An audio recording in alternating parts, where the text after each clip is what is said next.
Firstly, I'll introduce myself. So good evening, everyone. My name's Jesse Drever. I'm from Leisure Networks. Firstly, I wish to begin by acknowledging the Wadawurrung people of the Kulin Nations, the traditional owners of the land on which I am presenting from tonight. And I'd also like to acknowledge the traditional owners of the land you're all listening in from tonight as well. I wish to pay respects to their elders, past, present, and emerging. To give a bit of background on Leisure Networks and what we do, we are a regional sports assembly and based in the Barwon regions down near Geelong, and we work really closely with partners in the metropolitan Melbourne region and around Victoria as well. We provide volunteer support, training and development opportunities to local clubs, and we also support work by the community sport and recreation sector to create inclusive opportunities for people with a disability as a registered NDIS provider.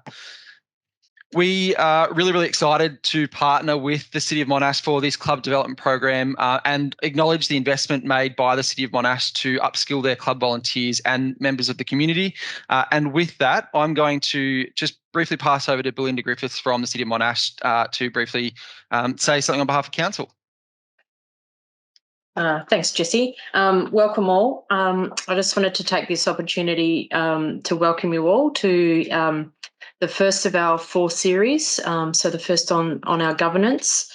So these have all been designed to assist clubs in reaching mandatory or greater requirements through the Active Monash Sports Framework.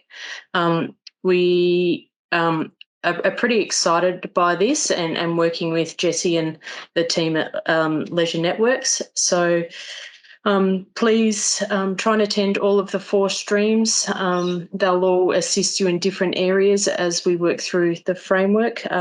So Alexa's on the call as well. So we'll both be sitting in on the background. And if any questions pop up for Council, we're more than happy to jump in and assist Jesse if needed. But basically the session will be run by Jesse. So welcome all, and hope you can get some good knowledge out of this moving forward. So thanks. Thanks, Belinda. And look, a bit of background in terms of the streams as well. So as mentioned, this stream is obviously governance that you're registered for tonight. We're also running the finance stream at this point in time as well. So the first session in the finance stream is Thursday night.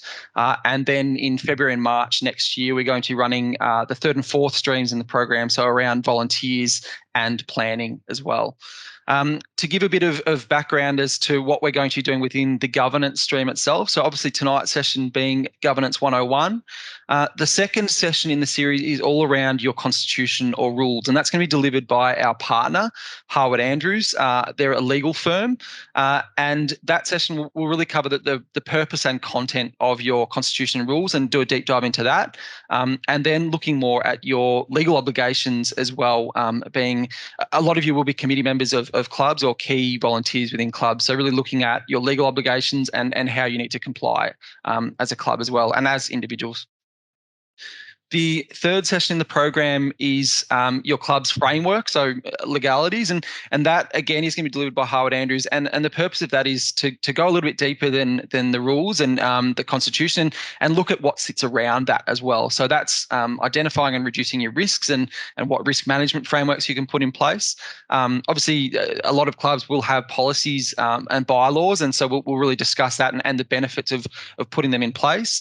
And then we'll also really have a good look at how subcommittees and the structure of your committee can really help you govern your club, and finish off that session just looking at the public officer role under legislation.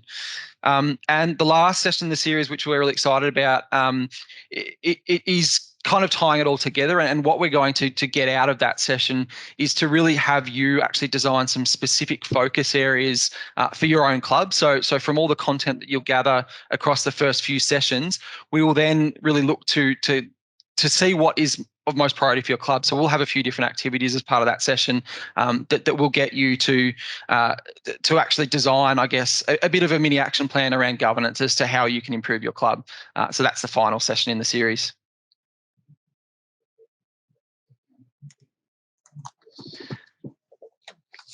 Within tonight's session itself, so we're going to go over, look, governance as a word is obviously really often used within sport, but we're going to look, I I guess, a bit of a deep dive into how it really works and what your roles are within clubs and how it really plays in terms of the future direction of your sporting clubs.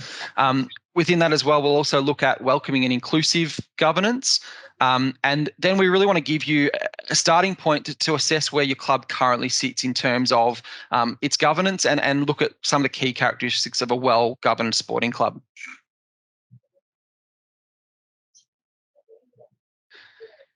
Just in terms of, look, we call them team rules, but just some notes for tonight's session. I said it at the start, if you can, just whilst you're listening in, if you can put your microphones on mute. If you have any questions, by all means, I want to make this session as interactive as we can. So if you've got any questions, by all means, take yourself off mute at any point in time. Interrupt me. I don't mind that whatsoever. Interrupt and ask your question rather than feeling like you have to hold off. I want to get not only questions, but I'd love some insights as well from what you have seen on the ground. Obviously, COVID's been such a difficult time for the community and for sport in general. So a great session is when we can get some interaction as well. So feel free to take yourself off mute or post anything in the chat that you like as well, and we'll address that as much as we can. But as I said, otherwise, if you're just listening in, just put your microphone on mute. And I'll also note, you have your right to choose your level of participation in this session. So by all means, if you're comfortable to take yourself off mute and have a chat, I'd love to get you doing that. But just as equally, if you'd prefer to sit in the background and just take in the knowledge and the discussions that we're having, you're more than welcome to do that as well. So I'm not going to give any pressure in terms of your level of involvement in the session. I just thought I'd note that. And the final thing I'll note is that we are recording this session. So if you've got any issues with being in the recorded content, it'll only just be showing the PowerPoint slide. It won't be showing any of your faces.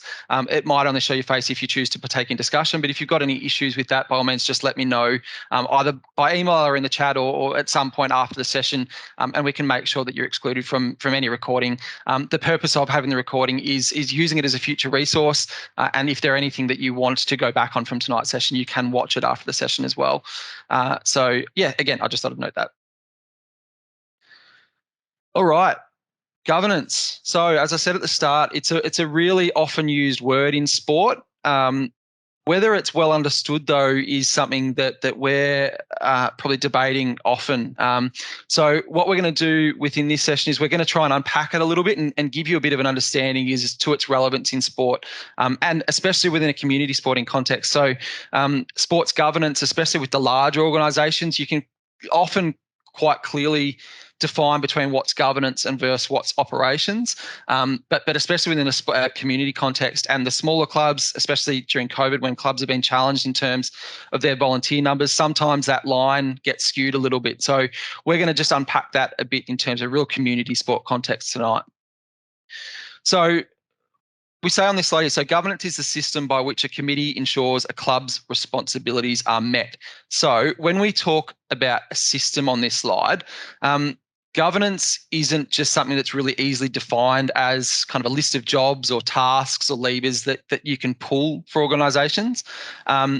Governance has got a huge array of different components that make it up. So it can include obviously the committee of the club, any subcommittees that you've got in place, delegated authorities as well. So a delegated authority is effective where the committee assigns someone within the club the responsibility to be able to make decisions or act on behalf of the club. And sometimes that'll be with bigger organisations that might be paid staff members, but you can also delegate certain authorities as well. And so that's something that is another layer within governance itself. We also say it's also the formal and informal rules. So again, constitution and rules that we'll touch on within the next few sessions, as well as policies and behaviours within the club. In terms of explicit governance guidelines, so as I said, that your constitution, policies, bylaws or other guidelines that you might have in place, and that they really clearly define kind of how people are expected to behave within the club and what your roles and responsibilities are. Implicit governance, though, just as equally and just as important, the general culture within a club as well is also a really important part of governance, and the operations as well. So how the club runs from day to day, and in that context, what's acceptable, what isn't acceptable, and how you're expected to behave as a member or a participant within a club. It all feeds into governance. We also say here, so there are two components of governance, so performance and compliance. Performance components of governance effectively come down to how the club is performing generally. So to assess this, you really need to have some kind of baseline to assess this against. Whether that's a formalized strategy document you've prepared, it might be a strategic plan. They're becoming more and more prevalent within sport, or even just some kind of key performance indicators that can help you in measuring things like growth, your financial position as a club, or even overall management of risk. So that they're all sitting within kind of how you're performing as a club. And when we say performance, obviously sport performance, that it's always going to have that on-field context of it, and there is a role that governance plays within that in terms of decision making within a club. But probably more importantly within the governance context is the off-field performance side of things in kind of some of those areas we've touched on. So around participation, growth, financial position, and those kind of areas. On the other hand, so the compliance aspect of governance is really the key responsibility of the committee. And as I said, sometimes I guess compliance and what your legal obligations are can sometimes, I guess, be put second in priority in terms of the overall operations of the club. And we've really seen that through COVID. So just getting through week to week, day by day has been a challenge for sport. So in terms of where you're planning for your AGM, all the finances, those kind of things can sometimes sit secondly to, okay, well, we've got a team that are supposed to play this weekend. The government restrictions come in. What do we need to do? And those that are responsible for governance kind of shift into that operations role side of things. So I think that's really, we've seen it's happened a lot in the past, but I think COVID's really kind of brought that to the forefront again as well. But look, both legally and for the benefit of your club, you also need to remember, we use an analogy with this, you need to remember as leaders of your club to spend time on the balcony, and really within that taking into account where the club is positioned and heading, as much as you do on the court or on the field, so in terms of the everyday aspects of your club. Lastly, on this slide, we have noted that good governance means doing things effectively and efficiently. So given the limited resources community clubs have, and when we say limited resources, that we're looking there at the time that you can give to your club, and also obviously the economic resources that you have as a club, it's really important that the club's leaders really focus their attention on the right things that will help take the club into the future. And then within that, having the right actions in place to actually help it get there. So this is again where, when I said before around strategies and plans and strategic plans, they can really help in terms of actually taking the time to assess, okay, we're going to have a look at where the club's currently positioned. Where do we want the club to be in 3, 5, 10 years' time? And what needs to be done to get to that position? Not just what do we need to do to get our side on the park this weekend, or what needs to be done kind of the day to day. We've got maybe a home game coming up, so what needs to be done around that to get the bar running, canteen, all that kind of stuff. We need those within the club to also take the time and say, okay, beyond what we're doing in this immediate kind of future, the short term, where are we positioned that medium to long term as well? All right. I want to draw your attention to, look, the Sport Australia Sport Governance Principles came out midway through last year, and they were a long time in the making. And look, they have been designed to cover from your national sport bodies all the way down to community sport. So somewhat generic in their basis, but they've really got some really awesome principles within it that I want to touch on in terms of what does sport governance in particular look like. So one of the quotes that they've got within it that I wanted to kind of draw attention to that I've got on the screen, it's important to remember that good governance is never static or fully achieved. As the leaders governing sport, we have an ongoing opportunity to change, to transform, and to be better, but we need to be selfless, determined, and focused on our purpose. So within that, a couple of key things that I wanted to draw attention to. Look, governance is a never-ending and especially good governance, is a never-ending pursuit. It's not something that you'll come to a day where you think, yep, we've nailed it and that's it. Our governance journey's done. We've got in place all we need to do. It's ever-changing. It's something that you need to be able to address week on week, month on month, year on year, and it's an ongoing journey that you're looking to take as a club. And obviously within that as well, a key word is focused on purpose. So a really important element of governance, I think anyway, is actually having that real vision or purpose for what you are looking to exist as a club. It helps you really when you're looking to put in place some actions and focus areas and really looking to make decisions for where you are positioned as a club. You need to have at the back of the mind where you're heading. So that's a really important part. And sometimes I think strategic plans, action plans, purpose, vision, mission, all those kind of words, they can come across fairly corporate. And if used poorly, they still can be quite corporate and probably not reflective of what you need within community sport. But when used in the right context, they can be really, really helpful. Just to make sure that everyone in the club kind of knows where you're heading, and especially those within the key leadership positions, so those within your committee, that they can just be something that as simple as bringing you back to, okay, well, we're spending an hour and a half talking around a particular topic. Let's make sure we've actually got some key objectives that we want to hit within that, and that kind of sits within our purpose. I'm going to go through it. So within the Sport Australia Sport Governance Principles, there are 9 different principles that they've described. And what we'll do after the session, I'm going to send you through a PDF that has these principles in detail. But effectively, they've tried to break it down into the different categories that make up sports governance. So Principle 1, so being the spirit of the game, as we said before, culture and the behaviours within a club, somewhat implicit in that they're not obvious. You can kind of see it within how people interact and the general feel of the club, but not necessarily kind of written down on a piece of paper that are really clear to see. But a really important part of governance is actually having that value as to why you exist as a club, and what makes that club special, a really important part of how it is governed as well. The team, and this is an interesting one because I think often, especially within community sport, you can see others within your sport. So whether it's footy, netball, cricket, tennis, all those kind of things, you can see other clubs within your area as kind of being your competitors.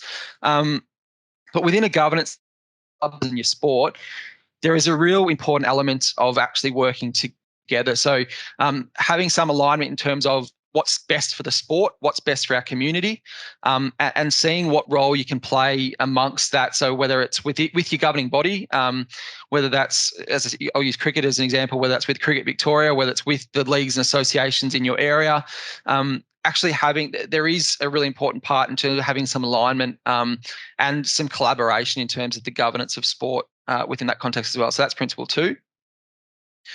Principle 3 is around, again, the strategy side of things. So within governance of a club, you need to have something that you're working towards. You can't have it just that you're looking to make decisions without that kind of end goal in sight, or that where are we heading in sight, because you'll very quickly kind of lose that momentum or lose that progression that you might make as a club, and very much get focused on the short term rather than what you're actually looking to do long term. So I've touched on it a few times. I won't go into too much more on that.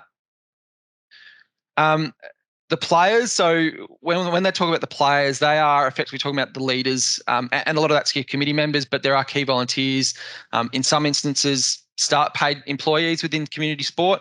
And what they note within that, which is really important for governance, is a diverse board, or board committee, kind of interchangeable words within that, and considered decision making. So the benefits of having that really diverse group of people who have different perspectives, and they can really give that different opinions. So it's not just look, again, another analogy we use, sometimes in sport you'll see committees and clubs that are pale male in style, that they've had people that have been within the club, they're all fairly similar cultural background, fairly similar experience, and that's great. And I think that's in some senses, especially through COVID, that we can't be too picky in terms of who we're looking for in terms of our leaders, because a lot of volunteers have walked away from sport.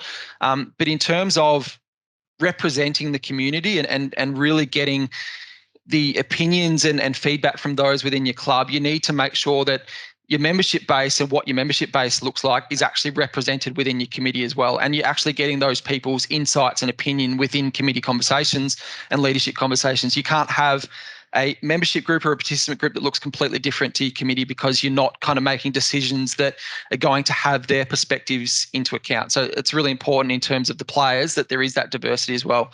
And we're going to touch on that a bit more detail shortly. Jesse, I'm sorry. Sorry. Can I just interrupt there for a moment? Yeah. Yep. I'm with a tennis club. Yep. We're probably, our committee could probably be described as pale and slightly stale. Mm-hmm. But does anyone here honestly think we would not reach out to anyone to go onto a committee or exclude them because they're under 50 or they're of Asian origin or they've got red hair? It's ludicrous. Everyone yep. here, but this narrative appears to be behind a lot of discussions like yep. this. Yep. Everyone here would welcome any member of the club they're involved with onto the committee. Yep. Now, club I'm involved with, we have at a rough guess, because we don't count, because we don't care, we would have 40% of our membership of Asian origin. Mm-hmm. Each year we go to the more prominent of those members, say, look, Mary, Jack, whoever, how about you come onto the committee? Oh, well, okay, yes, all right, I'll think about it. Yep. And that's the last you hear of it. Yep. And there is this ongoing narrative that boards and committees are these insular little groups that keep everyone out, and that's just ludicrous. Yeah, look, that's a good point. And what I'm saying in that context of, I will say there are some clubs out there that do that, and we see that conversation, that there are people that have been, that they're committee members, not because of particular skill sets or because they've put their hand up. It's because they have been with the club for 20 years, and that's just where they sit. Is that, look, they're just assumed as being the president or the vice president because that's what the role they've always held. At some point, those kind of people are going to move on from sport, and you really want to make sure that the next leader's in line. You're actually trying to be representative of the club, that the people within your club. And I think it's a great point you raised it. And one of the things I'm going to touch on at the end of the session is getting to the position of having that diversity, that mix, isn't something that's going to happen overnight. It isn't going to say, okay, I would like these people to join the committee, and all of a sudden you're going to get 20, 30 people putting their hands up and you're going to get that mix. It's just, the reality is it's not going to happen, especially off the back of COVID. People have just walked away from sport, which is what we've seen across the board. Absolutely. We're just saying within this is that all you can do as a sport and all you can do as a club, and to getting towards that good governance kind of framework is keep making those efforts, keep reaching out to people. Find out potentially why they don't want to join the committee. It might just be a time commitment. So within that, is there anything you can do as a club to, whether it's not, it mightn't be a committee role, but it might be a subcommittee, it might be a volunteer position.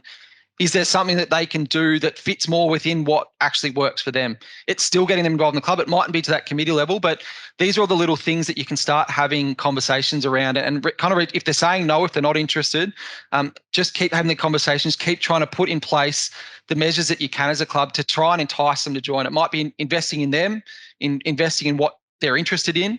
But as I said at the start, it is going to be a journey. That's the reality of it. And all I can say, I can commend you for all you're doing, reaching out and trying to at least entice them is a great starting point. That's all you can do. All right. So the next, in terms, I said the rule book and playbook. So two different things within this. So the rule book are obviously the documents that outlines the duties, powers, roles, and responsibilities. So a lot of that's going to be your constitution, your rules, your bylaws, policies. You'll have some procedures around how you're supposed to act as committee members. Role description, they sit within it as well. So something that's really important within sport, and we're definitely seeing in the governance context is, and that can be something when you're talking about why people don't often join committees, sometimes they see it as that they don't really know what they're actually going to be stepping into, and they see it as too overburdening, and they see it as this massive big thing that they just don't feel they mightn't have the skills, they mightn't have the time, they mightn't have the confidence that they can step up and do. So something like a role description where it is really explicit and clear as to, this is what we're asking of you, this is the commitment, this is all you're expected to do within this role, can sometimes remove that fear and can sometimes be the difference between someone saying, yep, I'm happy to do that versus no, it's just too big for me and I'm going to not put my hand up. So something that's becoming definitely really important in terms of governance of sport. The playbook sits within that as well. So that's more around kind of board processes and making sure you've got that accountability and transparency. So you want to be able to make sure that you as a committee are transparent to your members, and there are particular obligations you've got, especially around finances. But that is something that you need to be able to make sure and that you're across as a club is really being accountable and transparent in terms of the way you act, because that is good governance in terms of there isn't that line between, okay, the general member group or participant group and the committee, and it's kind of seen as a closed door, as you mentioned before. There is that it is something that you can kind of have that discussion around, okay, well, what's the governance look like the club? What's our position, obviously within the legal framework of that as well.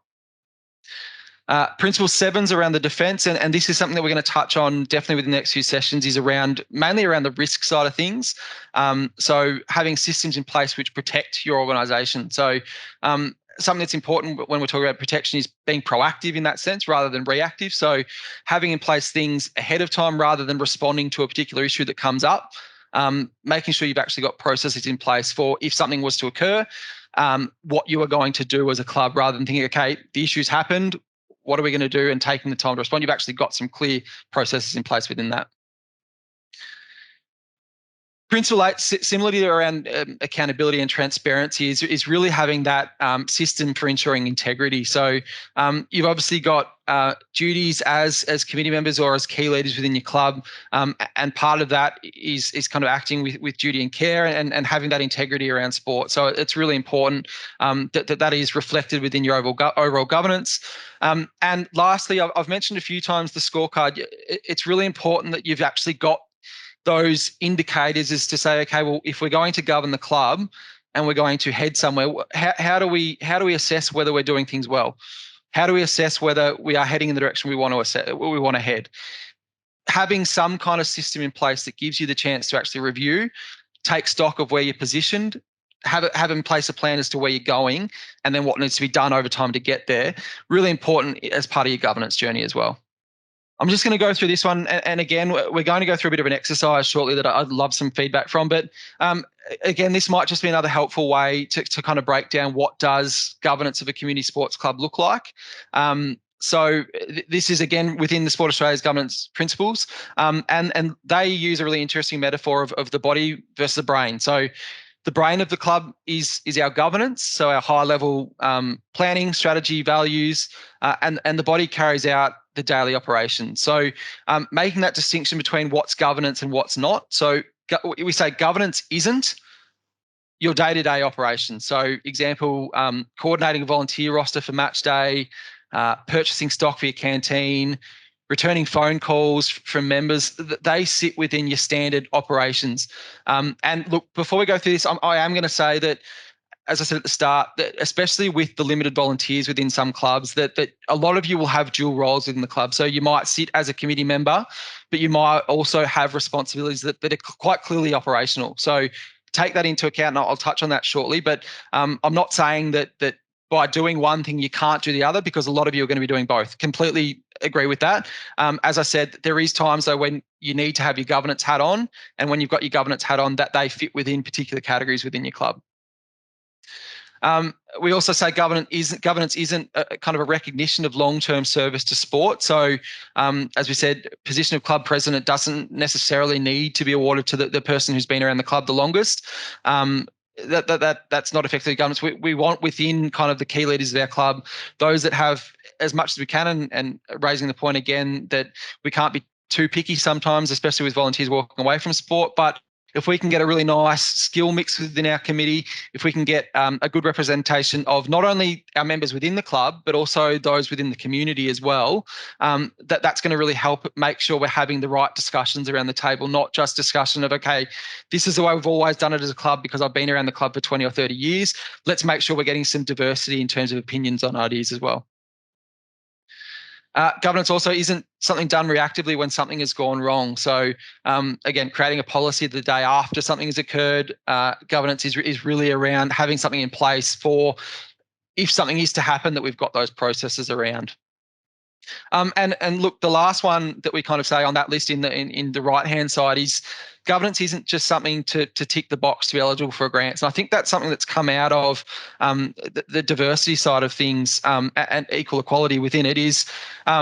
Sometimes people are appointed to boards just so the club can be eligible for a grant, and that's not good governance, because it's not been done for the right reasons.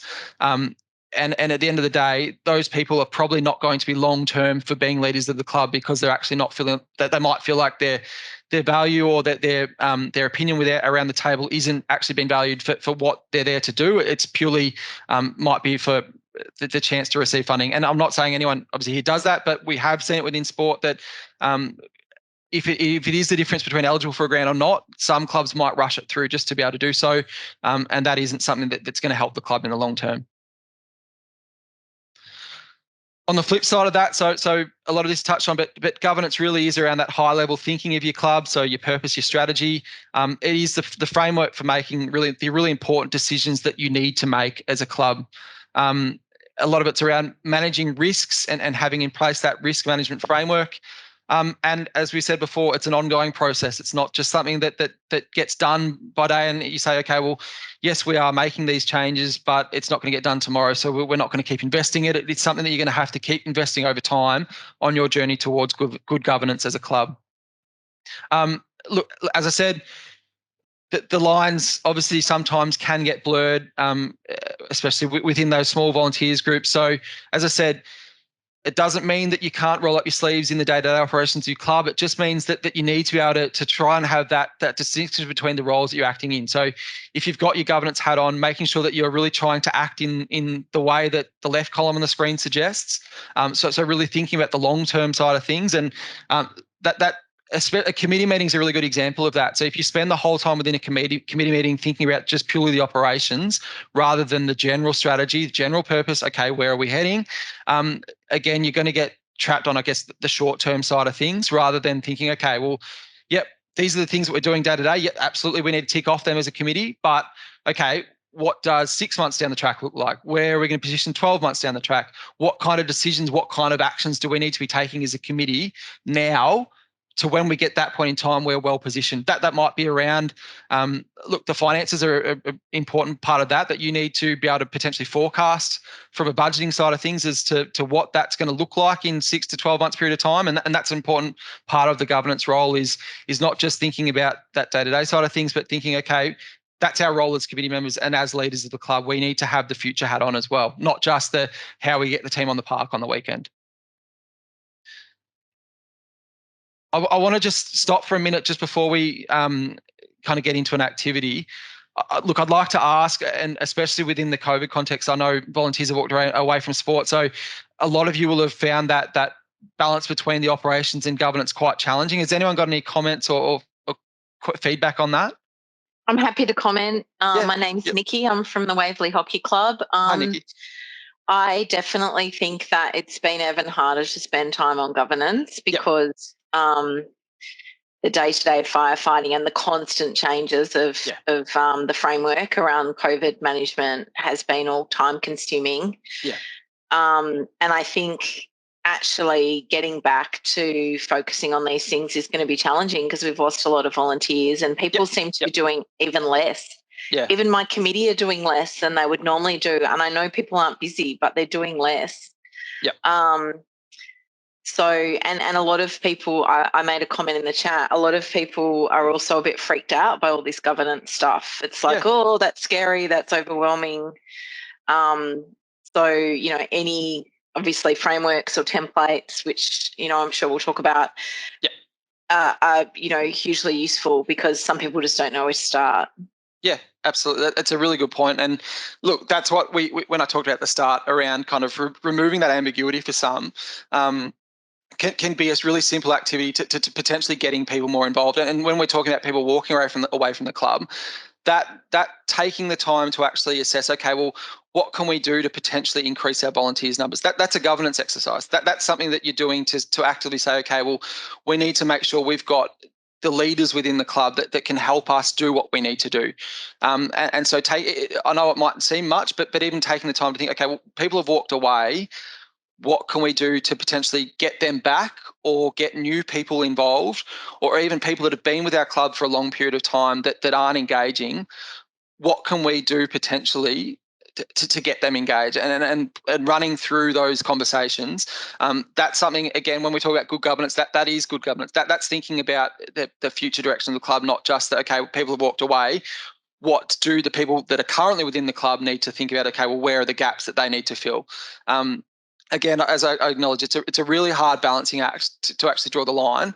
But the more time that you can kind of think, as I said, on okay, where are we heading? What needs to be done to help us in terms of the not just the on-field stuff or just the off-field stuff, as a whole, as a club, kind of what needs to be done sits within that governance framework. Yeah, Gary Codner from the Lumber Reserve Tennis Club. Hi, Gary. I agree with many of the things that Nikki's just said. It has been a difficult year or 2 years almost with COVID, and trying to keep up with the stream of emails and rules has certainly taken the focus away from other things. But one of the problems that I think all small community clubs have got, which is what was referred to as before, is getting people to volunteer to go onto the committees. Mm-hmm. A lot of the people just want to come along to the club, play the sport and enjoy the club without getting involved. And trying to reach out and get anybody to go onto the committees, certainly with increasing governance, is making the job more difficult. Yeah. And we have perhaps not been as outgoing as we should have been, but we've reached out to our members through newsletters and said, please tell us what you want, give us some ideas about what you want the club to look like, what you want it to do, so that we can investigate it. And the response is absolutely zero every time. Yeah. And you get to the stage of thinking, and getting people to come along to even an AGM, you're lucky to get a quorum. Yep. So you run out of ideas of how to actually reach out and get people to volunteer. And we find it's not people being entrenched in positions, it's getting somebody, a warm body, to actually go on the committee. Yeah. So the overall sense, and while the governance idea is really great, it is becoming overwhelming. Oh, totally, and especially when it's left to a smaller group. As I said before, the same jobs still need to be done, but it's been done by less and less people, which makes it quite a challenge for those that are left to do it. And that's why I say, look, the journey to good governance is going to take time, and you're going to have a lot of challenges along the way, and especially we've seen that through COVID, especially it's kind of ramped up those challenges. And look, a lot of what we're going to do, not just within this stream, but when we talk about the volunteer side of things, is looking at different ways that not just the same ways that, and I'm not suggesting that you've done the same ways over time, but looking at different ways that you can potentially engage volunteers. Look, within a governance framework, and again, I'm sure a lot of you will have been going down this path, but the more that you can give clarity to what someone might be stepping into, the more likely that they can make a clear decision, and it might be the decision that you need as a club. So if you can put in place, and look, you mightn't find people being able to step up onto a committee, but if they're happy to potentially step up onto a subcommittee that might take some of the pressure off the committee itself, that might be a short-term win to potentially hopefully getting them to potentially transition into a committee role. If they say that, yeah, look, subcommittee, I can do that. I haven't got as much of a commitment and personal obligation as I would with a committee, but I'm actually really enjoying this kind of leadership role within the club. That might be the step that might need to be taken. And one of the things we always say as well is look outside the box in terms of those potential future leaders of the club. They mightn't be people within the club currently that are your future leaders. They might be people outside the club. They might be, you might have within your sponsorship group people that are happy to give back because they've seen the challenge that sport's gone through. Something that we're seeing more and more is student groups and kind of younger people that are looking to get experience within sport. That they want to kind of have a life in sport, they need to get that experience somewhere. And they're more and more putting their hand up to be involved within community sport because they see that's a good opportunity to get that experience. So there's some of the things that we'll unpack within some of our discussions. But look, totally acknowledge that it has been such a challenging time for community sport. And that's why I think it's great credit to all of you to participate in sessions like tonight and within this club development program, because you are putting your clubs first in terms of finding ways to hopefully help your club navigate through these challenging periods. All right, so hopefully I can get some discussion coming back on this one, but I want you to take some time to have a think around this. So what we see kind of typically as challenges to good governance, and a lot of you have kind of raised them already, is these are kind of the common things that you'll generally find in terms of if you're trying to reach that position of good governance, what kind of battles you're going to see along the way. So firstly, and especially when you aren't coming from a position of strength, so if you haven't kind of already got that relatively strong position to build off, good governance really does take time to establish and time to continually review it and maintain it. So finding governance is a real never-ending journey. As touched on before, volunteers can be intimidated by the requirements of good governance and be worrisome that they don't have the right knowledge or access to resources to really help them as part of that journey. And as I said, this might scare them off from the tasks themselves. So within a particular role they might be undertaking, that might scare them off from the tasks that they have to do, or as a lot of you have seen, that might actually just scare them off from the roles altogether. Communicating your governance to members kind of effectively and ensuring that they understand the club policies and processes can be a difficult task. So difficult in the sense of them actually kind of reading it and also understanding how it impacts them as well. And obviously we see it within sport, especially those long established clubs, is that there can be resistance to change internally and from your members and your players, especially around kind of policies and processes and potentially making changes to them that might impact them. And look, lastly on this page, and you'll all seen it through COVID, there can be such a high turnover in terms of committee members or volunteers, and that can mean that the kind of key information, as well as your potential champions of change and those that are really helping you on that governance journey, can walk out the door at any time and really kind of set you back a bit. So look, there's some of just a few dot points around what we see as the kind of the challenges to good governance. I'd love you to take a little bit of time to have a think about, and let's try and workshop potentially some responses or ways that you can navigate some of these challenges to good governance. Yeah, hi, it's Brooke from Fioretto Fencing Club. Hi, Brooke, how are you? Good, thank you.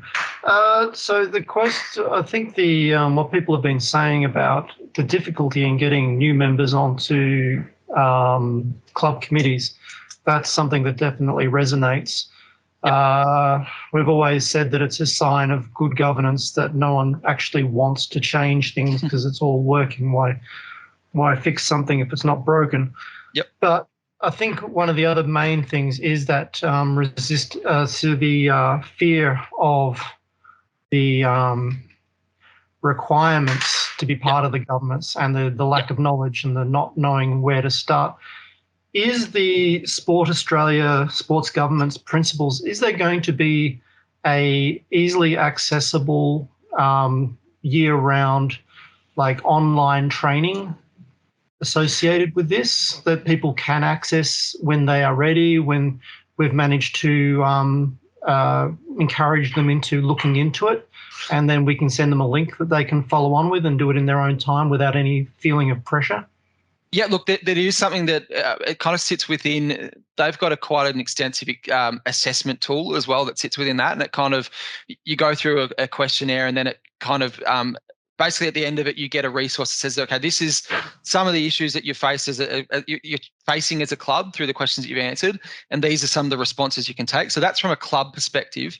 Within the actual kind of individual development opportunities, they've got a range of workshops, and there is a range of workshops, templates, resources out there that exist. They are kind of starting to build a package around that, but it's more so, I guess, from a sport-specific or club-specific side of things rather than individuals. But there definitely is some resources out there, and I'll make sure we, as part of this stream and part of the journey, is that we start sending a few of them through, especially around the individual upskilling, because I think that's a really good point to raise is that, as I said earlier, people feel like they don't have the skills and they don't have the confidence to step up into a role, and that can kind of stop them in their tracks at the very start in terms of potentially stepping into a leadership position. So there are resources out there. We'll help you connect them with them. In terms of the Sports Australia ones, still building. I think they're more sport specific or club specific, but hopefully that'll kind of keep shifting in terms of the individual specific side of things as well. Okay, thank you. All right, let's have a look through some of these. So if anyone's got any comments. Yeah, sorry, Gary. Yeah, it's Gary. Can I just make a comment on the Sports Australia Club health check, because we've had to go through it recently, and I was the one that put up my hand to do it, partly because I didn't want to inflict it on anybody else. Yeah. Like many of these things, the intention is good. The actual implementation, I think, is something else. It's got 13 modules that you have to deal with, and each module is indicated to take between 8 and 15 minutes to do. That's a pretty large commitment. And then some of the questions, you think they've lost sight of the fact that these are volunteer organisations, not organisations with a number of paid employees. So, asking you the qualifications of your committee members and your treasurer and so on, I think A, are insulting, and B, pointless. If your treasurer is willing to put up their hand to do the job and with whatever support is needed does a good job, then I think that's enough. So, you get a lot of red, if you're really honest with the questionnaire, you get a lot of red flags when in fact, we're not small and medium-sized paid employees. Yeah. So I think at that level, it's out of control. And yet, I understand the direction is good, but it's out of control. Yeah, and look, I think it's again a really good point, and that's what I said at the start. That look, the Sport Australia, it's designed as being kind of NSL all the way down to grassroots, so it's kind of just designed to cover everyone, which in some senses isn't going to be fit for purpose. But look, what I'd say within that, and kind of getting those red flags, that kind of again comes back to, okay, well, yes, it doesn't mean we're doing a bad job now, because this is just the reality of where we're positioned as a club. But if it gives you those kind of, okay, well, if we are going to go somewhere, if we are going to put some time and effort into something, it gives you that kind of just framework to say, okay, well, these are some of the areas that we can look to focus some of our attention on. It doesn't mean that we're failing as a club, or it doesn't mean that we are completely missing the mark. It just means that it gives you some kind of guidance to say, okay, well, yeah, these are things we're doing well. These are things we can work on. And look, if we're going to make a decision as to, okay, well, where do we put our time and effort, probably going to shift it more towards what are the things we need to work on. But look, I agree with your point that a lot of it is a lot to it, and I think that's what they're going to need to work on, is kind of making sure that if community clubs are doing those assessments, that it needs to kind of be clear that if you're getting red flags, it's not a sign of you are doing a poor job as a club, because that's going to turn people off straight away. It is just a purely, okay, give you some kind of guidance as to within your club, what are some of the ways that you can potentially help it going forward. Are there any thoughts, I guess, so when we talk about some of these challenges to good governance around, I guess, ways to potentially respond to them or to address them? Has anyone, I guess, faced some of these challenges in the past and potentially succeeded in them, or are potentially finding more challenges still with them? I think the point, sorry, Nikki again from the Waverley Hockey Club. Yeah. I think the point you made earlier with regards to your competitors on the field not being your competitors off field is really valid, and we've had some really fabulous support and input from Hockey Victoria, but also other clubs sharing everything from position descriptions to ideas around different rules and bylaws and all that sort of thing. Off the field, I'm happy to share anything like that, because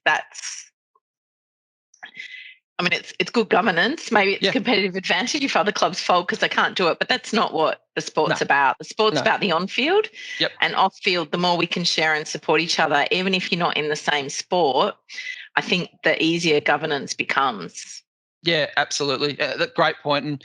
And that's why I kind of said at the start that it's no good kind of having one really strong club surrounded by a lot of weak clubs in the same sport, because at the end of the day, the viability of the sport in that area is going to really struggle. So that's why, as a group, whilst you might be competitors on field or on court, in general, you need to have that kind of cohort approach to it, to say, look, for the betterment of the sport, to make sure that we can actually continue to do long-term into the future. What we want to do is to play our particular sports and be involved in our particular sports, that we need to have some kind of supportive structures in place to help each other through. Great point, really good point. And look, one of the ones there in terms of challenges to good governance, and it's come up a few times in discussion, is access to knowledge and quality resources. And that's something, especially within your sports, that SSAs are starting to do a better job. There are quite a few of them, I think, anyway, that are starting to do a better job of recognising, okay, well, our volunteers within our sporting clubs are really going through a difficult time. We need to support them. Obviously, councils in sessions like tonight as well. But look to your sports, look to your councils, look to the governing bodies to say, okay, well, we need help, whether it's helping individuals, whether it's helping committees, whether it's helping the club in general. Start the conversations, have the conversations, look to them for their resources, because there is some really good stuff out there that can really help your club and your sport. Any other comments on any of this? And look, what I'm going to do, rather than, I'm just mindful of time, but I'll give some of these responses in terms of these challenges, in terms of the resource pack that we send out after tonight's session, in terms of ways that you can address some of them, because I've got a few more things that I want to get through in terms of tonight's session. But any other comments or questions? One point that's not on there, Yep. and that's communication styles and decision and issue resolution within the committee, the ability to be able to communicate effectively, look at options dispassionately, and separate the options from personal opinions. Yep.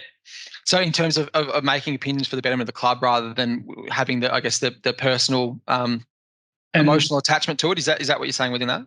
Partly, but particularly for people who are inexperienced, younger, who are not experienced on, as many of us have been through many years on committees, being intimidated by other people or their vision of what people might think of them if they say something.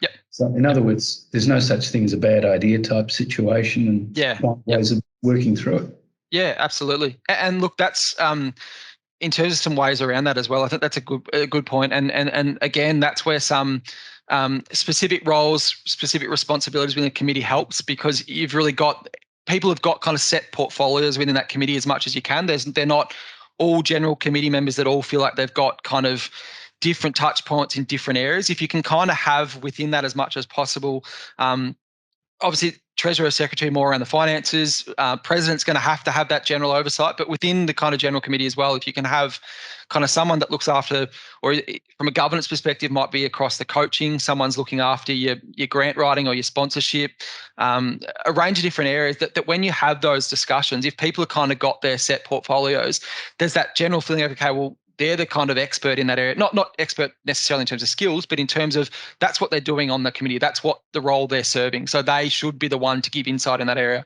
I think we've seen that's a really good way to kind of have those open discussions and people feel more comfortable to have their say, because they know, that's what I'm supposed to be across within the role that I sit within the committee. Really good point. It's Andrew Ferguson here from the Waverley Baseball Club. Hi, Andrew. Hi. Look, we were lucky enough to receive a grant from the state government to do some strategic planning. Yep. And COVID has just destroyed us, because we've scheduled it twice and we're sort of, in many ways, treading water while we're trying to get ourselves organised. And it's been a very frustrating process for us. I think a lot of, personally, I've got a lot of ideas along the lines of what you're talking about. Yeah. But it's just this position that I think most clubs are probably in at the moment, where you can't really progress because you can't meet face to face. You never see the groups of people, and to do any planning online is a particularly difficult sort of process. Yep, yeah, and we've seen that certainly absolutely in clubs. And look, we work quite closely with clubs on a number of different strategic plans, and look, we've had to do the same, is shift everything online and try and have the conversations. And all we can say is that yeah, absolutely, in a perfect world, and we have much more preference in meeting face to face and having those discussions, because typically the discussions are much more open and transparent, and you get that kind of group feedback, which is what you need. But yeah, as I said, all you can really do at present is still have that kind of future hat on as much as you can. I know it's kind of, in terms of that balance, the short-term stuff has become much higher than your long-term priorities, but as much as you can and where possible, still having that consideration to say, okay, well, yeah, we still need to make time. I know we've got all these challenges going on. We still need to make time to have those discussions around the strategy, the plan, because if we focus 100% on the short term, we mightn't get the opportunity to have a look at that future plan. It might be that we run out of resources and all of a sudden we are really battling just to survive as a club. And I know there will be a lot of clubs out there that are facing that already at the moment. So yeah, again, as much as you can, and it mightn't be much time at all, but the more and more that you can, hopefully, as we come out of this issue, the restrictions, hopefully the more and more you can dedicate time to putting that governance hat back on, the better you're going to be for your clubs. But really good points, and definitely take it into account. I'm mindful of time, so I'm going to move on. As I said, I'll put some responses and some ways around some of those challenges within the resources that we send out. But look, one of the things I touched on earlier, and something that I think is helping clubs more and more in terms of within looking to potentially engage with new participants, get people more involved from a volunteer, just even from a spectating perspective, so they're coming down and they're socially more involved in the club.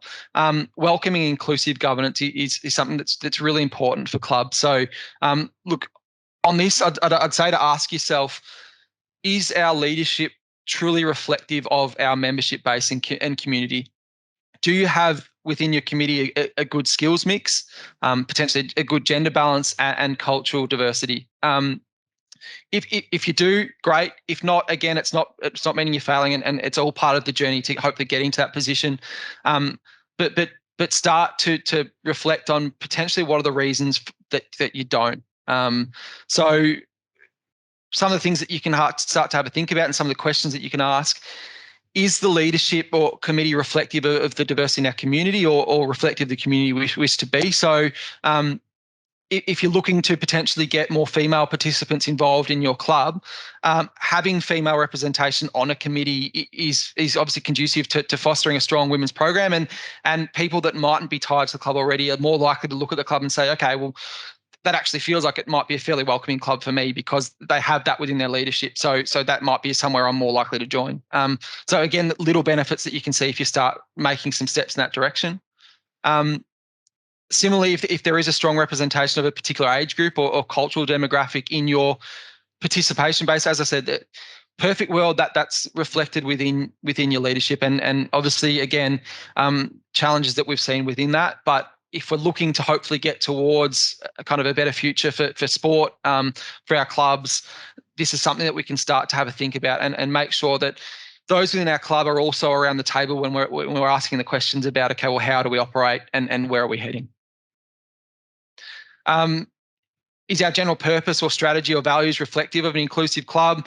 And sometimes we ask in the operations of that yes, we might say that we're as a club, but if someone walked into the club and felt like they were excluded for any particular reason, they're again more likely to walk out the door and not come back. So what can you potentially do as a club to show that your culture, what you're looking to actually do and exist as a club, is actually reflective of being an inclusive club?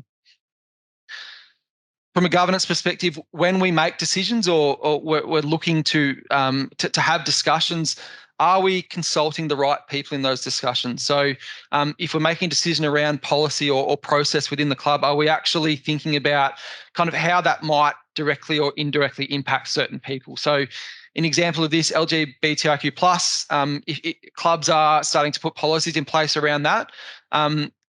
Clubs that do it well are actually involving those kind of people in the discussions, and engaging that community to really find out, okay, is that policy actually going to work? Is it inclusive and welcoming, or is it kind of, again, as we said before, is it just a checkbox and it's not something that's actually going to be fit for purpose? Things that we can just start to ask ourselves. And look, another really important one is do any of our policies or processes either directly or indirectly discriminate? So when we talk about direct discrimination, that might seem quite obvious. So when somebody's treated unfavorably because of a protected attribute. So an example of that is a sporting team which only allows people from a particular cultural background. Not as prevalent anymore, hopefully, but that does still exist in some senses. That is direct discrimination against certain individuals. Indirect discrimination more occurs when there is a requirement or a rule that might on the surface appear to be neutral, and the same for everyone, but in effect it has the disadvantage still of or disadvantage someone because of a particular attribute that they might have. So an example of this might be that a club with a uniform policy that mandates legs and midriff to be shown, it might indirectly discriminate against people of various cultures or religions and prevent them from potentially being involved in your club. So within our general governance framework, so these aren't just within committee positions, these are within our rules, within our policies. What we represent in terms of how we're governed as a club, these are all things that we need to think about in terms of making sure that we provide a welcoming, inclusive environment, and that hopefully long-term we get welcoming, inclusive governance in terms of community representation as well.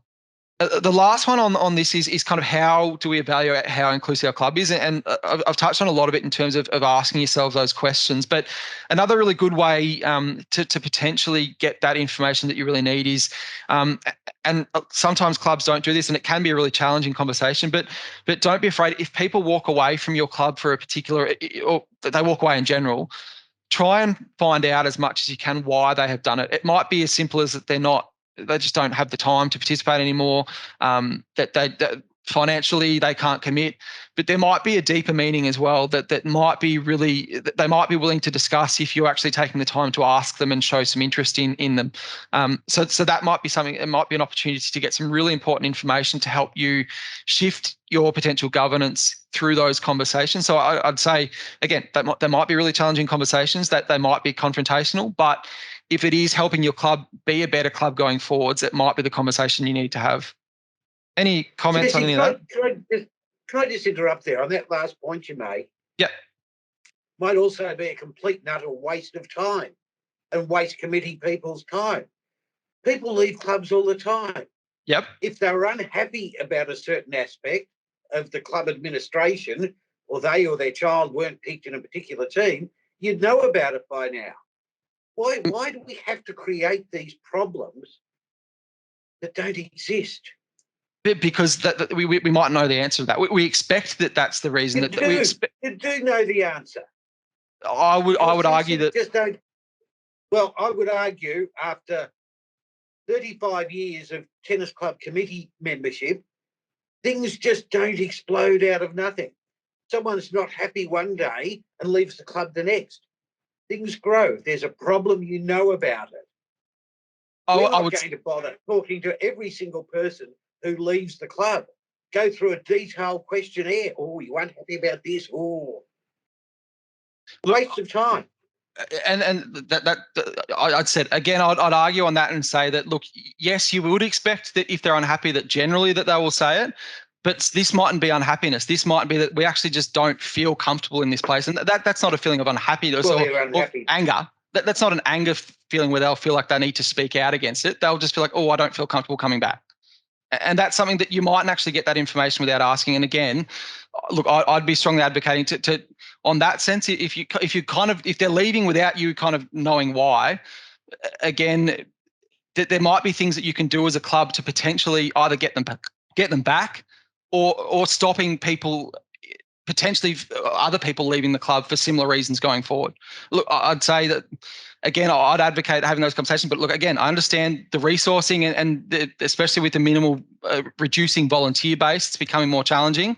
But look, in the long term, I think these are things that, all I'm saying is that recommendations that you can put in place to potentially make sure that you actually are opening the doors to everyone in the community, not potentially closing doors. And I'm not saying you're closing the doors intentionally, but you might be closing doors unintentionally, not realising it potentially. I've just seen someone's. If anyone else wants to make a comment, I think someone raised their hand. Yeah, I raised my hand. Yep. Just your first point about, is the leadership committee reflective of the diversity in our community? That's all very good in theory, but I dare say every single club here is an incorporated body. And because we're an incorporated body, we have to follow the rules of incorporation. Yep. And the rules of incorporation say that the only people who go on the committee are those who nominate for it. And if there's more people nominate for it than there are positions, then there's an election and the elected people get on. So the actual committee, we can try as much as we like to ask people, to come on the committee. Most clubs would be just happy if they've got all the positions filled. Yeah, totally. So that's a bit of a pie in the sky thing, because it doesn't reflect reality, to be honest with you. And the second thing, just going back to one of your previous slides about the club health check, you just said that the club health check's meant to go from everything from massive organisations right down to grassroots.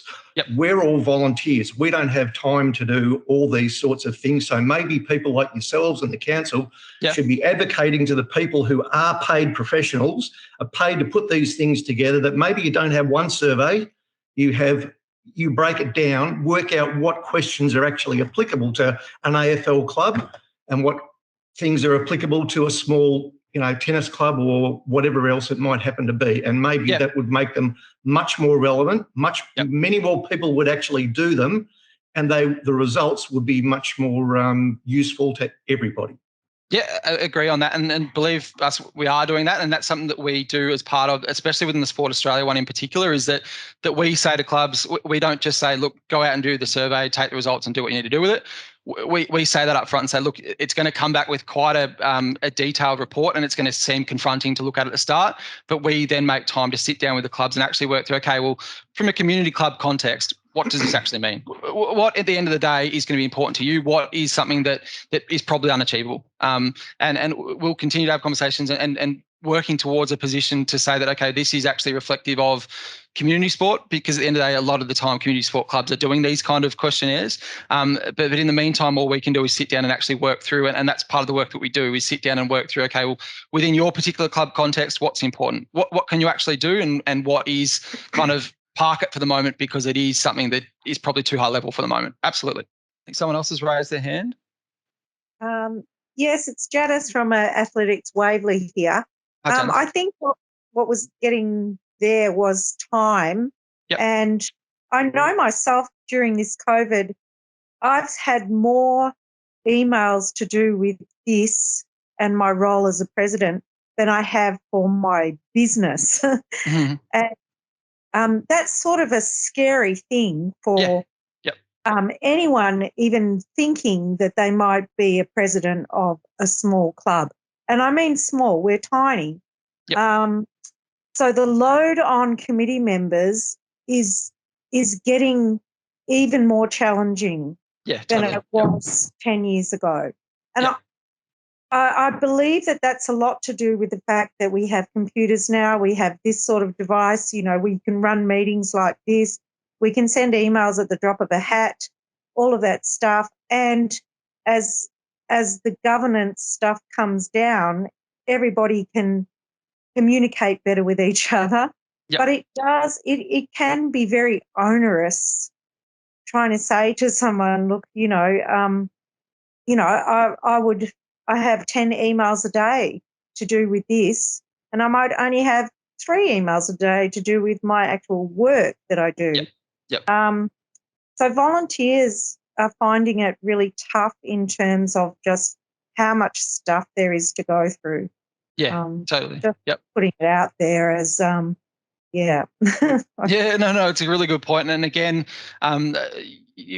feeding it through to conversations like tonight, feeding it through to your governing bodies and those kind of groups, and saying, look, we need help in certain areas, because it might be people are walking out the door. It might just because that's just the nature of the role. As you said, in a technological world where people are more accessible more times of the day, that is becoming more of a burden to be involved in that. And I think absolutely raising the point is a great starting point to say, look, we need help. And that's what especially state sport bodies, as I said at the start, they're listening. They're starting to really listen and say that their sporting clubs are really struggling.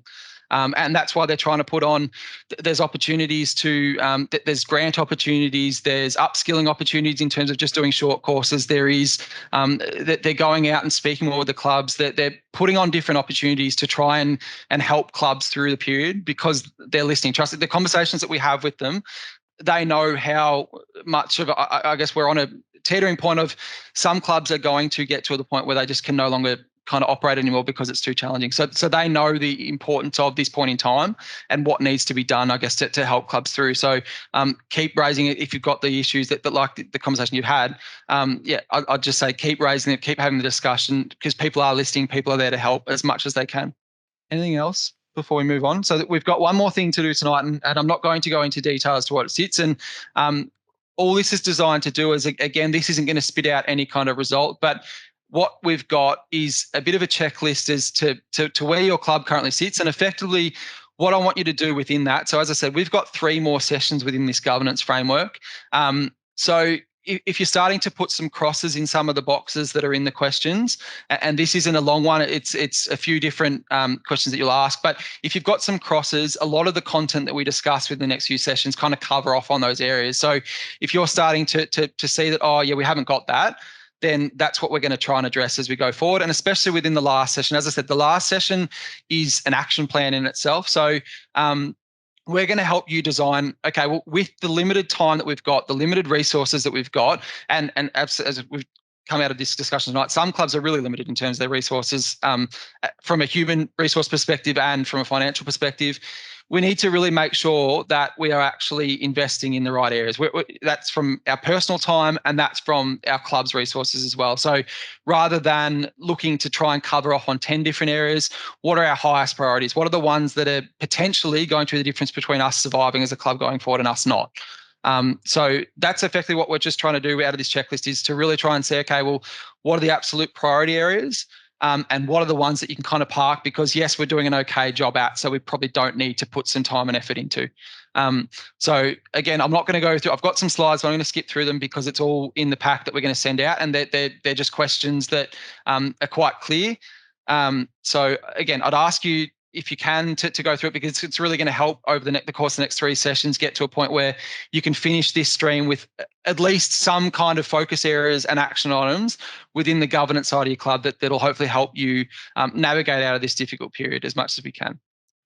So these are the 10 different categories it kind of covers off, and there are 3 questions within each of them. So again, it's just to tick the box, yes or no for each of them.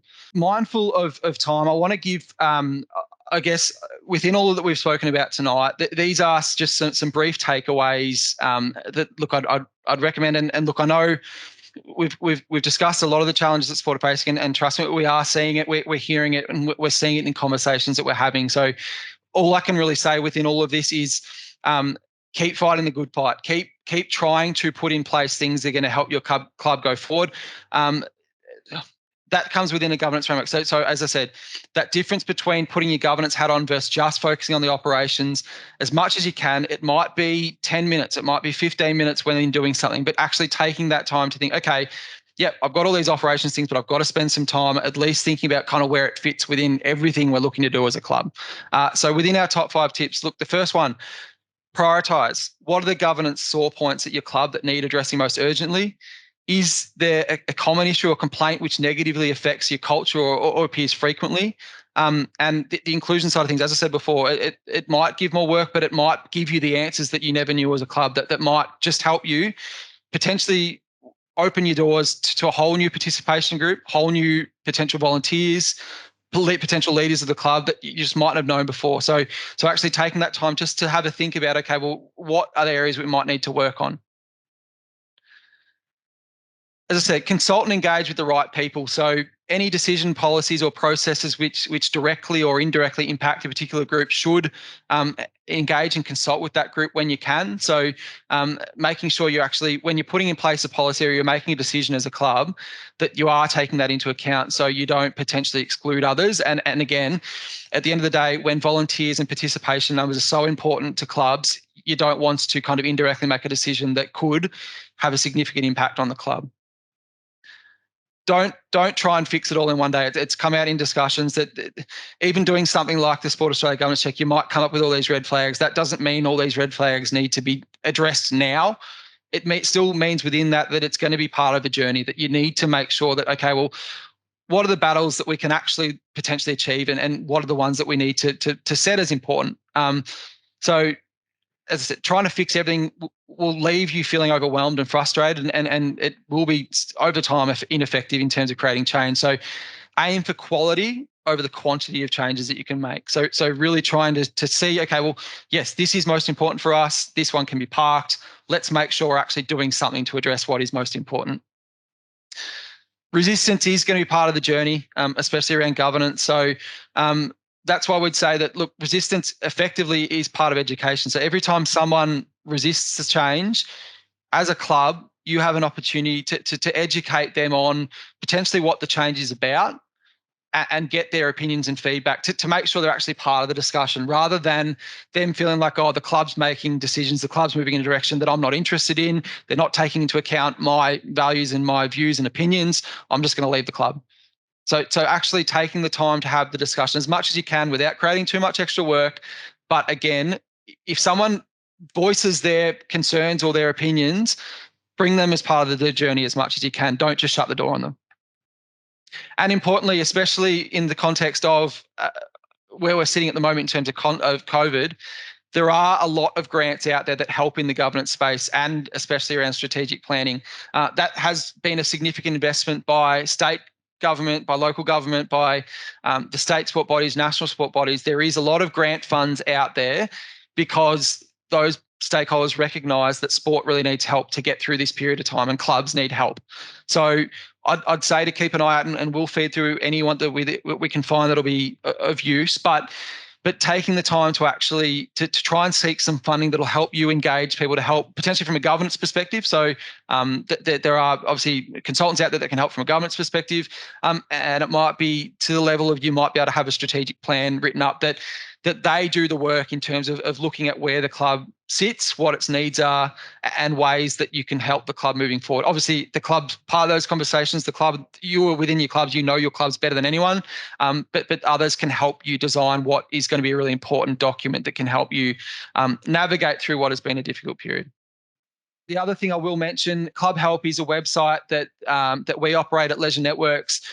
It is effectively, it's another one of those areas that we've tried to design things like position descriptions, policies, governance tips and guidelines that you don't have to then go back to your club and spend time putting in the work. We've designed it that you can quickly grab it down, read through it. If it's fit for purpose, you adopt it as a club, and you don't have to reinvent the wheel. We're just trying to be another resource, that there are plenty out there. That I know there is that feeling of being overwhelmed as to where you exist, but there are resources, there are people to help you through this period that can give you some of those bits of information, the guides that can help you through this period. The last thing I'll note, obviously, is the next session. So Monday, the 25th of October, again on Microsoft Teams at 7 p.m.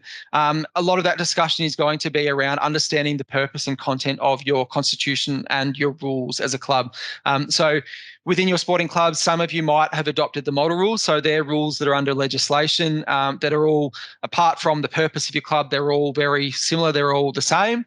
But a lot of you might have your own rules as well that have specific requirements as to what they need to cover off. So we're going to talk a little bit more. That's going to be delivered by our legal partner, Howard Andrews, discussing some of those bits of content, and then around compliance and your legal obligations as committee members and leaders of your club as well, and hopefully give you some better understanding and potential ways that you can help you in your governance journey going forwards.